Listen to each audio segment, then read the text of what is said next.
Hello friends, तो अब आपका जो फाइनेंशियल ईयर 24-25 है वो बहुत ही जल्द खत्म होने वाला है। तो उस केस में अब यदि मान लो आपके द्वारा 1 अप्रैल 2024 से 31 मार्च 2025 के बीच में जो इनकम अर्न की जाती है, जिसके संबंध में असेसमेंट ईयर 25-26 में जो आपकी आईटीआर फाइल की जाएगी, उसकी ड्यू डेट है 31 जुलाई 2025।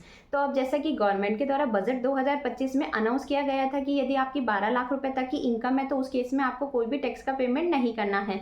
तो अब काफ़ी सारे पर्सन है जो कि कंफ्यूज हो गए हैं कि अब हमारी जो फाइनेंशियल ईयर 24-25 की आईटीआर फाइल की जाएगी तो उसके संबंध में हमारी 7 लाख रुपए तक की इनकम एग्जम्प्ट होगी या 12 लाख रुपए तक की इनकम एग्जम्प्ट होगी। तो hi everyone, this is C Deepika Jain here and welcome back to my YouTube channel. तो आज की इस वीडियो में मैं आपके साथ डिस्कस करने वाली हूँ कि अब यदि आप अपनी फाइनेंशियल ईयर 24-25 यानी कि असेसमेंट ईयर 25-26 की जो आईटीआर फाइल करेंगे तो उस केस में आपकी 7 लाख रुपए तक की इनकम एग्जम्प्ट होने वाली है या 12 लाख रुपए तक की इनकम एग्जम्प्ट होने वाली है। तो वीडियो आपके लिए काफ़ी यूजफुल होने वाली है, इसलिए वीडियो को एंड तक जरूर देखें। Tax slab under new tax regime for financial year 24-25। तो अब आपके द्वारा जो फाइनेंशियल ईयर 24-25 की आईटीआर फाइल की जाएगी तो उस केस में यदि आप अपनी आईटीआर न्यू टैक्स रेजिम में फाइल करते हैं तो वहां पे सभी टैक्स पेयर यानी कि अगर इंडिविजुअल है, सीनियर सिटीजन है या सुपर सीनियर सिटीजन है, सभी के लिए जो टैक्स स्लैब रेट है वो सेम ही एप्लीकेबल होगी। तो अब यदि मान लो आपकी फाइनेंशियल ईयर 24-25 की इनकम यदि 3 लाख रुपए तक है तो उस केस में आपको आईटीआर फाइल करना मैंडेटरी नहीं है। लेकिन यदि आपका कोई टीडीएस है जो कि डिडक्ट किया गया है तो उस केस में आप अपनी आईटीआर फाइल करके रिफंड क्लेम कर सकते हैं। अब यदि आपकी इनकम 3 लाख रुपए से 7 लाख रुपए के बीच में है तो उस केस में आपको 5% से टैक्स पेमेंट करना है जो है 20,000 रुपए। लेकिन यहाँ पे आपको 87A में इसकी रिबेट भी मिल जाती है। अब यदि आपकी इनकम 7 लाख रुपए से 10 लाख रुपए के बीच में है तो आपको 10% से टैक्स का पेमेंट करना है, यानी कि 20,000 रुपए प्लस आपकी 7 लाख रुपए से जितनी ज्यादा इनकम है उतना आपको टैक्स पे करना है। नेक्स्ट, यदि आपकी इनकम 10 लाख रुपए से 12 लाख रुपए तक है तो उस केस में 15% से टैक्स का पेमेंट करना है, यानी कि 10 लाख रुपए तक की इनकम पर आपका टैक्स बनता है 50,000 रुपए और 10 लाख रुपए से जितनी ज्यादा आपकी इनकम है उस पर आपको 15% से टैक्स का पेमेंट करना है। नेक्स्ट है, यदि आपकी इनकम 12 लाख से 15 लाख रुपए के बीच में है तो उस केस में आपको 20% से टैक्स का पेमेंट करना है, यानी कि 12 लाख रुपए तक की इनकम पर आपका टैक्स बनता है 80,000 रुपए और 12 लाख रुपए से जितनी ज्यादा आपकी इनकम है तो उस पर आपको 20% से टैक्स का पेमेंट करना है। और यदि आपकी इनकम 15 लाख रुपए से ज्यादा है तो उस केस में आपको 30% से टैक्स का पेमेंट करना है, यानी कि 15 लाख रुपए तक की इनकम पे आपका टैक्स बनता है 1,40,000 रुपए और 15 लाख रुपए से जितनी आपकी इनकम ज्यादा है उस पर आपको 30% से टैक्स का पेमेंट करना है। तो इस तरीके से यदि आप अपनी फाइनेंशियल ईयर 24-25 की आईटीआर न्यू टैक्स रेजिम में फाइल करते हैं तो आपके टैक्स की कैलकुलेशन की जाएगी। अब जैसा कि आपको पता होगा कि गवर्नमेंट के द्वारा जो रिसेंटली बजट 2025 अनाउंस किया गया था, उस बजट में आपके फाइनेंशियल ईयर 25-26 यानी कि 1 अप्रैल 2025 से 31 मार्च 2026 के संबंध में जो इनकम अर्न की जाती है तो उस इनकम के संबंध में न्यू स्लैब रेट जो है वो अनाउंस की गई है। तो अब यदि मान लो आप अपने फाइनेंशियल ईयर 25-26 की आईटीआर यदि न्यू टैक्स रेजिम में फाइल करते हैं तो उस केस में अब आपके ऊपर new tax slab rate applicable होने वाली है। तो अब यदि आपके फाइनेंशियल ईयर 25-26 की इनकम 4 लाख रुपए तक है तो उस केस में आपको कोई भी टैक्स का पेमेंट नहीं करना है। यदि आपकी इनकम 4 लाख रुपए से 8 लाख रुपए के बीच में है तो आपको 5% से टैक्स का पेमेंट करना है। यदि आपकी इनकम 8 लाख रुपए से 12 लाख रुपए के बीच में है तो 10% से टैक्स का पेमेंट करना है। तो इस तरीके से आप 12 लाख रुपए तक की जो इनकम है उस पर 60,000 रुपए का जो आपका टैक्स बन रहा है तो उसके आप सेक्शन 87A में रिबेट का बेनिफिट ले सकते हैं। तो इस तरीके से आपकी 12 लाख रुपए तक की इनकम एग्जेम्प्ट हो जाती है। अब यदि आपकी इनकम 12 लाख से 16 लाख रुपए के बीच में है तो आपको 15% से टैक्स का पेमेंट करना है। 16 लाख से 20 लाख रुपए के बीच में इनकम है तो 20% से टैक्स का पेमेंट करना है।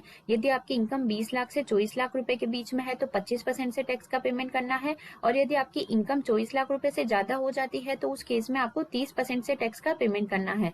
तो इस तरीके से आपकी फाइनेंशियल ईयर 25-26 की इनकम के संबंध में टैक्स की कैलकुलेशन की जाएगी। अब यदि आप अपने फाइनेंशियल ईयर 24-25 की जो आईटीआर है यदि वो आप ओल्ड टैक्स रेजिम में फाइल करते हैं तो वहां पे जो टैक्स स्लैब रेट एप्लीकेबल होती है वो एज के अकॉर्डिंग होती है। तो अब मान लो अगर कोई इंडिविजुअल है जिसकी एज 60 साल से कम है तो उस केस में यदि उसकी इनकम 2.5 लाख रुपए तक है तो उस केस में कोई भी टैक्स का पेमेंट नहीं करना है और ना ही उसको आईटीआर फाइल करना मैंडेटरी है। लेकिन यदि उसका कोई टीडीएस डिडक्ट किया गया है तो उस केस में वो आईटीआर फाइल करके अपना रिफंड क्लेम कर सकता है। अब यदि इनकम 2.5 लाख रुपए से 5 लाख रुपए के बीच में है तो 5% से टैक्स का पेमेंट करना है। यदि इनकम 5 लाख रुपए से 10 लाख रुपए के बीच में है तो 20% से टैक्स का पेमेंट करना है। और यदि इनकम 10 लाख रुपए से ज्यादा हो जाती है तो उस केस में 30% से टैक्स का पेमेंट करना है। अब यदि कोई इंडिविजुअल है जिनकी एज 60 साल से ज़्यादा है लेकिन 80 साल से कम है, तो उस केस में वो सीनियर सिटीजन की कैटेगरी में आते हैं। तो उस केस में यदि उनकी इनकम 3 लाख रुपए तक है तो उनको कोई भी टैक्स का पेमेंट नहीं करना है। 3 लाख से 5 लाख रुपए के बीच में इनकम है तो 5% से टैक्स का पेमेंट करना है। 5 लाख से 10 लाख रुपए के बीच में यदि उनकी इनकम है तो 20% से टैक्स का पेमेंट करना है। और यदि उनकी इनकम फाइनेंशियल ईयर 24-25 में 10 लाख रुपए से ज्यादा हो जाती है तो उस केस में उनको 30% से टैक्स का पेमेंट करना है। तो इस तरीके से आपके ओल्ड टैक्स रिजीम में टैक्स की कैलकुलेशन की जाती है। अब मान लो कोई इंडिविजुअल है जिनकी एज 80 साल से ज्यादा है, तो उस केस में वो सुपर सीनियर सिटीजन की कैटेगरी में आते हैं। तो अब यदि उनकी मान लो फाइनेंशियल ईयर 24-25 की इनकम 5 लाख रुपए तक है तो उस केस में उनको कोई भी टैक्स का पेमेंट नहीं करना है। लेकिन यदि मान लो उनकी इनकम पे कोई टीडीएस डिडक्ट किया गया है तो वो अपने आईटीआर फाइल करके रिफंड क्लेम कर सकते हैं। यदि इनकम 5 लाख से 10 लाख रुपए के बीच में है तो 20% से टैक्स का पेमेंट करना है। और यदि इनकम 10 लाख रुपए से ज्यादा हो जाती है तो उस केस में 30% से टैक्स का पेमेंट करना है। तो इस तरीके से यदि सुपर सीनियर सिटीजन के द्वारा ओल्ड टैक्स रेजिम में आईटीआर फाइल की जाती है तो उनके टैक्स की कैलकुलेशन की जाएगी।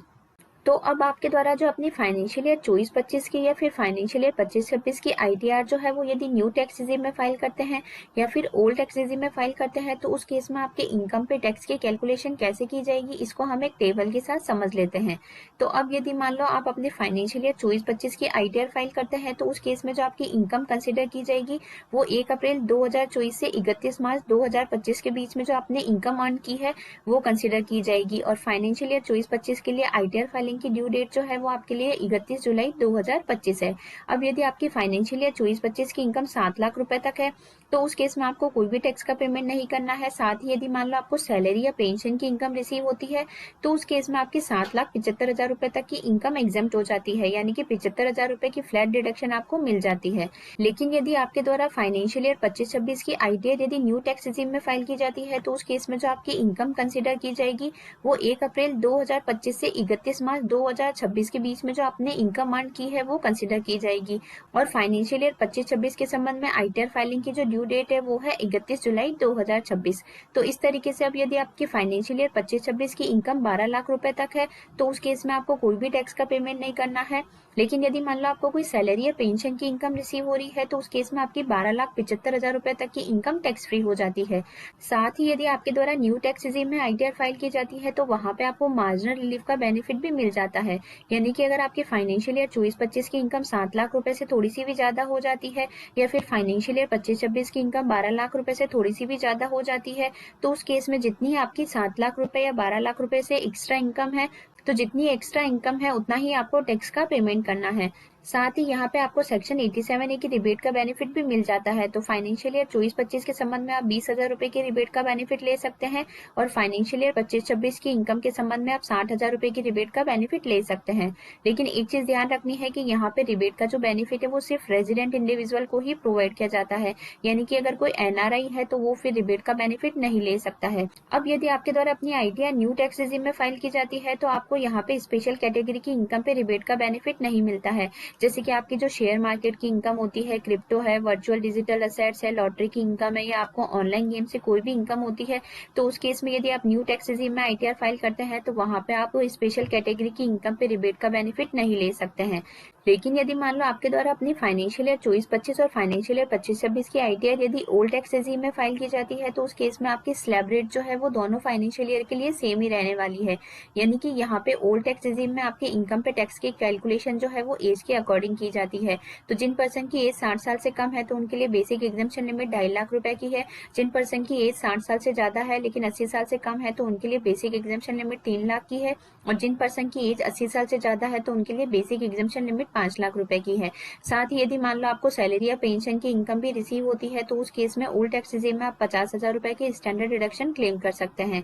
लेकिन ओल्ड टैक्स रेजिम में आपको मार्जिनल रिलीफ का बेनिफिट प्रोवाइड नहीं किया जाता है, यानी कि आपकी जैसे ही इनकम बेसिक एग्जम्पशन लिमिट से ज्यादा हो जाती है तो उस केस में आपको गवर्नमेंट को भी टैक्स का पेमेंट करना पड़ता है। साथ ही ओल्ड टैक्स रेजिम में यदि आप आईटीआर फाइल करते हैं तो 87A में आप 12,500 रुपए की रिबेट का बेनिफिट ले सकते हैं।